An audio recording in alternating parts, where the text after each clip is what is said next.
Wizards has shown off the first batch of cards coming from the Marvel and Magic the Gathering Universes Beyond collaboration. These cards aren't necessarily in the upcoming full set release, so that is now going to be tailored to Spider-Man, so we're going to get a more global peek into Marvel through a secret lair drop scheduled for release on November 4th. First up for show was the Earth's Mightiest Emblem, a reprint of Arcane Signet.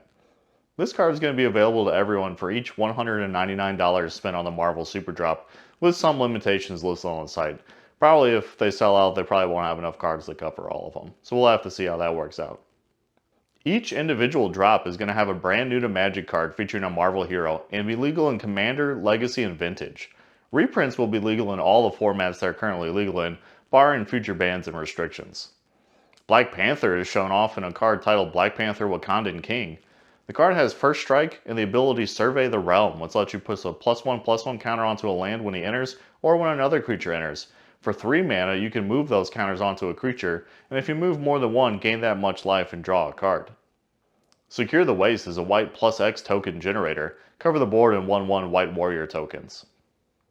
Vast Blessing is a reprint of Primal Vigor, the token and counter doubler.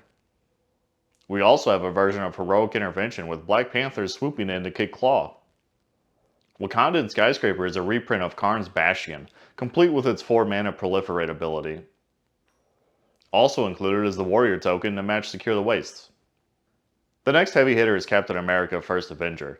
We saw this card already in the leak where someone stole this card and tried to sell it on Facebook Marketplace. Excitingly, his color pips are still in the red, white, and blue order. Cap has 2 abilities. Throw, which costs 3 and requires an equipment to be attached. Then he deals damage equal to the cost of the equipment divided between 1, 2, or 3 targets. Then he has Catch, which attaches an equipment at the start of combat for free. Next is Captain America's Aid, which is a reprint of Sigarda's Aid. It allows you to cast auras and equipment as if they had flash, and when equipment enters, it attaches automatically. Flawless Maneuver appears to be Heroic Intervention minus Hexproof. The trade-off is the spell can be cast for free if you control a commander. It says a commander, so maybe if you control someone else's commander, it's still good. In the Trenches is a creature +1/+1 buff that also lets you exile a non-land permanent with it later for 6 mana. This seems pretty good to me. Lastly, we get the Shield of War and Peace. Brand new item at least and not a reprint. Glad they were able to keep Cap's shield iconic. It gives the equipped creature +2/+2 in protection from red and white, as well as when the equipped creature does combat damage to a player, the shield does damage equal to the number of cards in their hand. The next character is Batman, but worse. He has Flying and Haste. His ability Genius Industrialist creates a treasure token when he attacks, and then lets you sacrifice an artifact to tutor up another artifact with the same +1 mana value, and then put it on the battlefield tapped. This sounds like an at worst find an increasingly larger artifact each turn. Galvanic Blast is a great 1 mana to do 2 damage to any target, and comes with Metalcraft where you can do 4 damage instead if you control 3 or more artifacts. Commander's Plate gives creatures a +3/+3 and only costs 1, so it can be tutored by Iron Man's on-attack ability right away. It gives a discount to equip Commander at 3 mana and equip anyone for 5. Soul Ring is included here in Iron Man's kit as the Arc Reactor, probably one of the coolest instances of Soul Ring though. A legendary land coming through is Inventor's Fair. You get to gain 1 whole life if you have 3 artifacts at the start of your turn. It taps for a colorless, and you can pay 4 to sacrifice this and tutor any artifact, but also only if you control 3 or more artifacts. Last up is a treasure token in the style of Iron Man's Mask. The next hero is the most exciting inclusion, I think, as Storm is one of the most powerful mutants that doesn't get enough credit. Storm Force of Nature has Flying and Vigilance, and the ability Ceaseless Tempest, which whenever Storm, with a capital S, deals combat damage to a player, the next instant or sorcery spell you cast that turn has Storm with a lowercase s. As a connoisseur of red and burn spells, this print of Lightning Bolt is going to be a must-have for me. We have Storm's Will, which is a reprint of Jessica's Will. Standard options remain: add a red mana for each card in target opponent's hand, or exile the top 3 cards of your library and you may play them this turn. Choose both if you control a commander. Ice Storm is upfront and simple. Green card, destroy a land.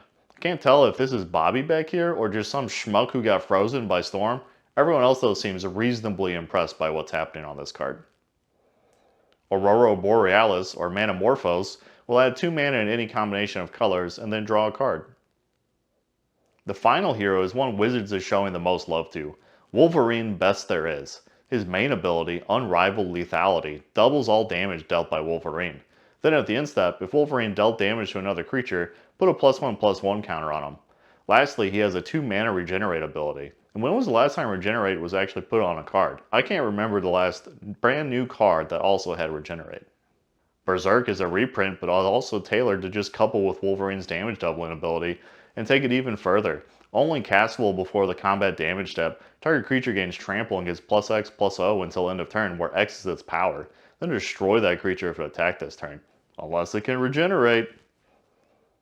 Rite of Passage is an enchantment that puts a +1/+1 counter on creatures if you control, and they're dealt damage. Rhythm of the Wild makes an appearance, and preventing creatures from being countered is great, but stacking counters with Riot could be even better on Wolverine. The last card for today is the Adamantium Bonding Tank, a reprint of the Ozolith.